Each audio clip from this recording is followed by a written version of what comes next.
नमस्ते. आज आम्ही सोलापूर जिल्ह्यातून आणि सांगली जिल्ह्यातून काय आमचे पाटील भाऊ, मी माळशिरसमधून संजूभाऊ पवार, माझे मित्र दादा ओळखुंदे आणि त्याचप्रमाणे ते अभिमान उरवणे, त्याच्यानंतर प्रवीण जगताप गोडके, दादा ओळखुंदे, अशा पद्धतीने आम्ही राज्यमंत्री बच्चू कडू साहेबांकडे काय आम्ही ग्रामीण भागातले प्रश्न घेऊन आलो होतो.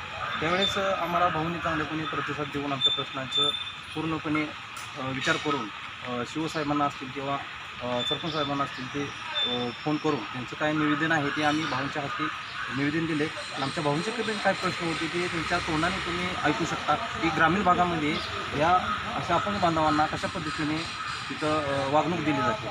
प्रवीण भाऊ, तुम्ही बोला. हां, नमस्कार. मी प्रवीण जगताप, औरंगाबाद. आता सध्या मी इथं मंदिरात आलेलो आहे. बच्चू भाऊकडून भेटायला आलेलो होतो. माझी काही मागणी अशी होती की आतापर्यंत मी खूप जणांना जेवढे CM आमदार खासदारांकडे मी लेटर दिले, खूप जणांना मी माझं काही प्रस्ताव मांडला, पण कोणी लक्ष देत नाही. आणि आज विषय ठरला नाही की आपण बच्चू भाऊकडून जाऊया आणि दादाला काहीतरी आपलं प्रस्ताव मांडूया. दादानी सांगितलं ठीक आहे, आम्ही तुमचं काहीतरी ज्या समस्या असेल तुमच्या समस्या आम्ही दूर करूया. आणि त्यानंतर जे माझे मित्राची खूप समस्या आहे, घरकुल दिलेल्या नाही आहे, कोणाला पेन्शन नाही, कोणाला जॉब नाही, जो स्टॉल असेल काही असेल, लोक आम्हाला गैरनजरेनं वापर करतात.